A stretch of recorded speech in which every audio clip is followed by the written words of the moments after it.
আসসালামু আলাইকুম, শুভ সকাল। আজ পবিত্র শুক্রবার, জুম্মাবার অলরেডি শুরু হয়ে গেছে আজকের মেহমানদারি কার্যক্রম। আমি আমার মুঠোফোনে ছোট্ট করে একটু দেখাই।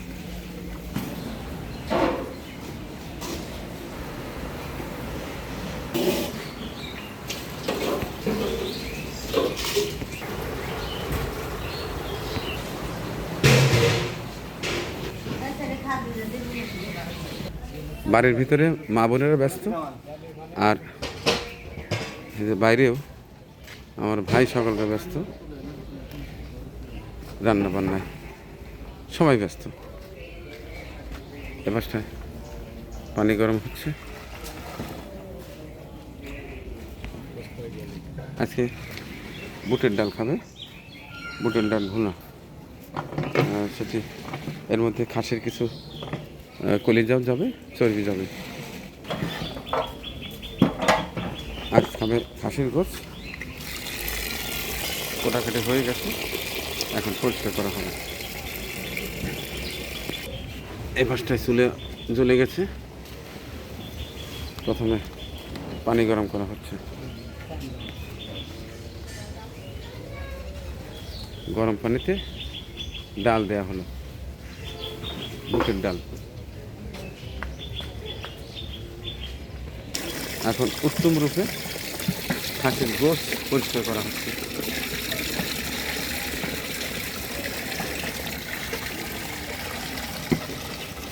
যে যার কাজে ব্যস্ত।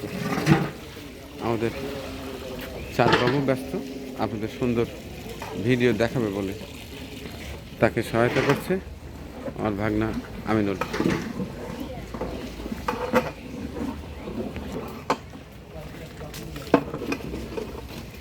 আসলে এই 15-20 মিনিট ভিডিও যত সহজে দেখা যায়, আসলে তত সহজ নয় কাজ করা।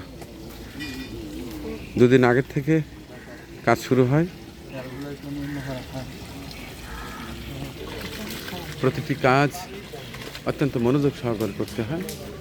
এরপরেও অনেক ভুল ভ্রান্তি হয়ে যায়, কারণ যারা অনুষ্ঠানাদি করেন বাড়িতে তারা জানেন যে একটা অনুষ্ঠান করতে কি পরিশ্রম লাগে, কতটা ধকল যায়। অর্থ তো যায়ই, শুধু অর্থ হলে যে হয় বিষয়টা তা না। আর আমার এখানে যে শ্রেণীর মেহমান, এদেরকে কন্ট্রোল করে সুশৃঙ্খলভাবে মেহমানদারি করানো কিন্তু একটা টাফ। যারা এই ধরনের কাজ করে থাকেন, বিশেষ করে বাড়িতে অনুষ্ঠান আদি করে থাকেন, শুধু তারাই বোঝেন মানিকের কথা। কষ্টের মধ্যেও আনন্দ আছে, তৃপ্তি আছে। গরিব অসহায় মানুষদের মুখে তাদের পছন্দের খাবার তৃপ্তি সহকারে খাওয়ানোর মধ্যে যে কী মজা, তাদের চেহারা দেখেই, মুখচ্ছবি দেখেই যে তাৎক্ষণিক মজা পাওয়া যায়, সেটি অসাধারণ। এটা হচ্ছে আমার বাড়ির আঙিনা।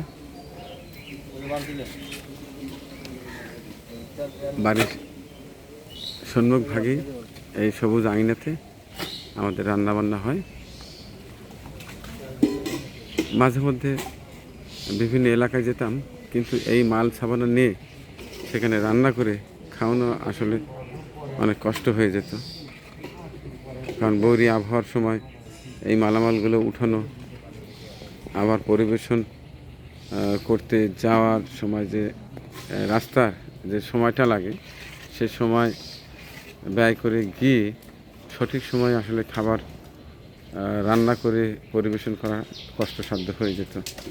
যে কারণে অনেকেই আমাকে পরামর্শ দিয়েছিলেন যে মানিক ভাই, আপনার বাড়ির আঙিনায় সবুজ চত্বরেই অনুষ্ঠানটা ভালো লাগে। হ্যাঁ, ভালোও লাগে, আবার এখানে সুবিধা হয়। যেমন আমার পানির একটা সমস্যা, এই যে এখানে ট্যাপ করে দিয়েছি স্থায়ীভাবে, এখানে সবাই কাজ করে। আবার মেহমানরা খাওয়ার পরে এখানে হাত ধোয়, খাওয়ার আগে হাত ধোয়।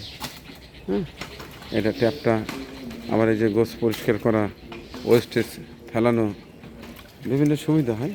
কিন্তু পাশাপাশি একটা প্রবলেম হয়, সেটা হচ্ছে অনেকেই এই দিনে আসে বিভিন্ন সাহায্য সহযোগিতার জন্য, যেটা করতে গিয়ে এর আগে মূলত অনুষ্ঠানটা বন্ধ করে দিতে হয়েছিল, কারণ কাভার হচ্ছিল না। এখনও এই ভিডিওর মাধ্যমে আমি সবাইকে অনুরোধ করে জানাবো যে আজকে নগদ কোনো সহায়তা বা অন্য কোনো বিষয়ে না আসাই উত্তম।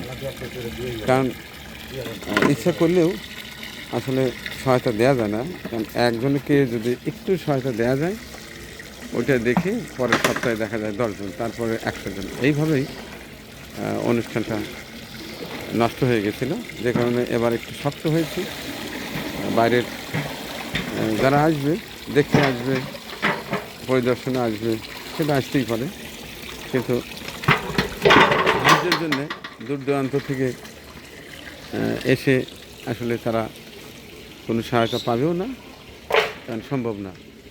কারণ একটা দিনে এই যে ধীরে ধীরে প্রায়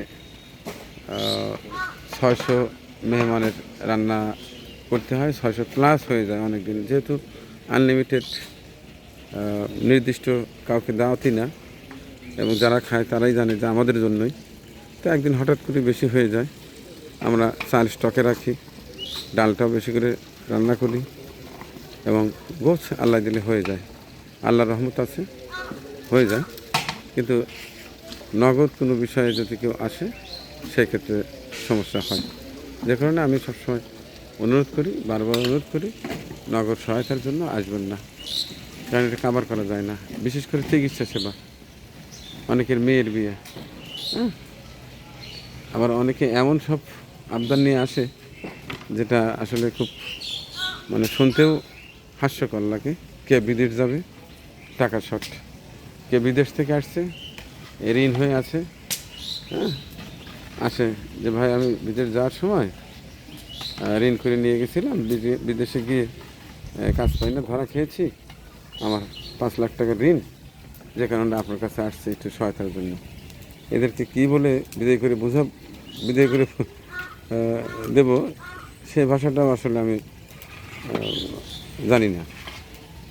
তো আমি অনুরোধ করে বলি, আমাকে এরকম বিব্রতকর অবস্থায় কেউ ফেলাবেন না। যাই হোক, মুঠোফোনে শুধু সকালবেলার চিত্রটাই একটু দেখানোর চেষ্টা করলাম মাত্র। তো আর ভিডিওটি বড় করছি না, শুধু সকালে কিভাবে কার্যক্রম শুরু হয় আমার বাড়ির আঙিনায়, এই সবুজ চত্বরে, সেই দৃশ্যে শুধু আপনাদের দেখানোর চেষ্টা মাত্র। আজকে আমার মেহমানরা খাবে খাসির গোশ ভুনা দিয়ে ভাত, সাথে চমৎকার একটি ডাল, অর্থাৎ ছোলা বুট, এটি ভুনা করবে ওই খাসির কলিজা এবং চর্বি দিয়ে, অর্থাৎ তেল দিয়ে, চমৎকার হয় মোতালেব ভাইয়ের রান্না। আর সর্বশেষ দই মিষ্টি তো কমন থাকবে। আল্লাহ চাই তো শীত মৌসুমে আমরা পায়েসের ব্যবস্থা করব, কিন্তু এখন তো হট সিজন, এখন তো আর পায়েস করা যাবে না। যাক, দেখতে থাকুন, সন্ধ্যার পরে মূল ভিডিও দেখবেন রয় মানিক চিত্রপুরী ইউটিউব চ্যানেলে, পাশাপাশি আমার এই ফেসবুক পেজে। দেখার আমন্ত্রণ। আল্লাহ হাফেজ।